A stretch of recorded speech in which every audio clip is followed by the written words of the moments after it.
A Johnny Davis, dile por favor, mi querido profesor, que en cualquier momento... ¿Ah?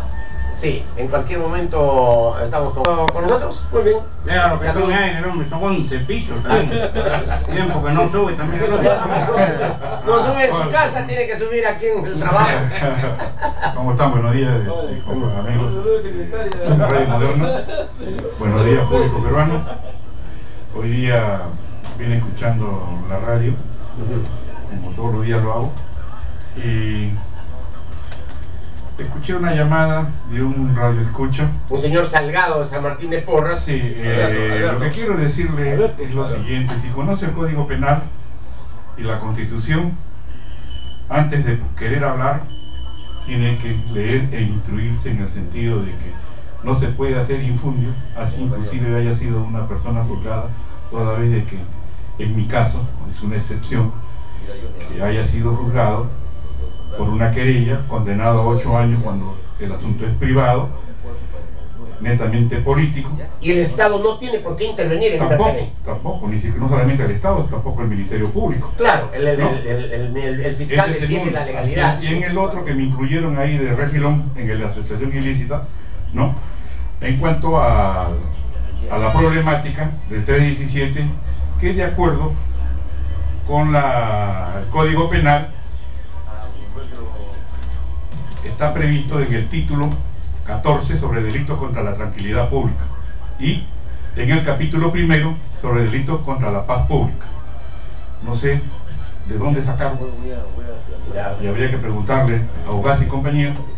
José Luis Ugaz Sánchez Moreno, del estudio Benítez Mercado y Ugaz, así es, como defensor de Oyuquito. Así es, no solamente eso, sino también el actual presidente de la Corte Suprema, César San Martín Castro, ¿no? También fue miembro del estudio Benítez Mercado y Ugaz. Cómo se organiza la asociación ilícita, que solamente tiene 2 modificatorias, una que entra en vigencia en el 2007 y la otra en el 2004, pero antes de esa, lo dice claramente el dispositivo legal, asociación ilícita está en el título de delitos contra la tranquilidad pública. Un empleado público atenta contra la tranquilidad pública, tiene que estar inmerso en estos delitos sobre apología del delito, los disturbios y ofensa en la misión de los muertos. Pero eso te incluye a ti. Así es, porque también fui procesado por asociación ilícita. Antes que se den estas... No, antes que se den las leyes, por eso yo te decía... Pero si la ley así es, también la ley... Pero es que acá en el Perú sucede todo, pues inclusive... No, es que aclaremos, mi querido Alejandro Rodríguez Medrano. Aquí, por ejemplo, si ahorita se da la ley, no, que ahorita no la van a dar esto, pero la da, ponte Keiko u Ollanta a partir del 28 de julio, ¿no? La ley para que no prescriban los delitos de los funcionarios públicos. Ninguno de los funcionarios públicos de Alan García, de Toledo, de Paniagua, de Fujimori, pueden ir presos por eso, porque la ley entra en vigencia al día siguiente de su publicación. Así es. O sea, 103 y 51 de la Constitución. Claro, si se publica el 28 de julio del 2011, bueno, desde el 29 recién. Pero acá pues los eruditos en materia constitucional... ¿Es retroactiva? ¿En tu caso fue retroactiva? No solamente retroactiva, acuérdate que yo fui condenado a 8 años, a comparación de otros que sí les encontraron prueba, a 5 años, 4 años, 3 años, 6 años, bueno, ¿no? Y alguna reparación civil. Como dice, ¿no? vulgarmente. Aparte de eso, bueno, independientemente de esto, yo solo dejo a Dios porque Dios lo castiga a la larga. Perfecto, pero el pueblo tiene que saber. Y entonces nosotros estamos aquí en una campaña. Por eso es que nosotros decíamos, o sea, tú vas a tener un hijo antes que te cases. O de lo contrario ya le pusiste el nombre antes de hacer la copulación. Antes que nazca no se le puede poner el nombre. Así es. Entonces, no puedes tener hijos antes que te cases. También, no, es que estamos hablando de la relación sexual. Claro. O sea, tú lo vas a tener del aire, ni hablar solamente... No, por ahí hay algunas que... Sí, van al aire. Ponen con la gallina, ponen con... del viento. No, hay también inseminación. Contra el viento. También hay inseminación, pero de todas maneras se necesita un elemento extraño a la persona. Bien. Pero en este caso, asociación ilícita para todos aquellos que han sido juzgados. También es así que la Corte de Chile, que es una sentencia internacional, no consideró al presidente de la República en asociación ilícita. No lo consideró. A él lo extraditaron por otras cosas.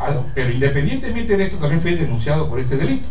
Y los fundamentos por los cuales no se considera la asociación ilícita para el Perú es justamente una situación que netamente está establecida en la ley. La ley señala los títulos, los capítulos y las materias que están controvertidas, porque si no, de lo contrario, pues, ¿por qué se puso usurpación de bienes muebles e inmuebles y usurpación de funciones y títulos? Entonces hay dos rubros.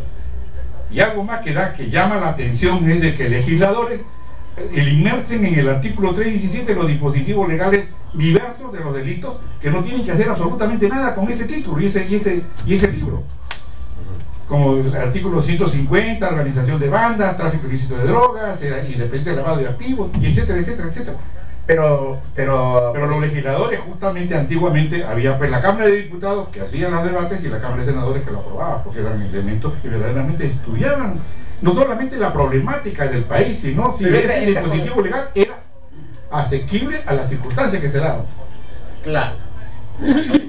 Vamos a recordarle la obra, pero esta Salvador. constitución que todo el mundo primero la criticó y todo, ¿no? Y que se espuria, que no tiene la firma porque le retiraron la firma de Fujimori. Sin embargo, como conviene a los intereses de las clases poderosas, bueno, la mantienen. Pero sin embargo quieren meterle la bicameralidad.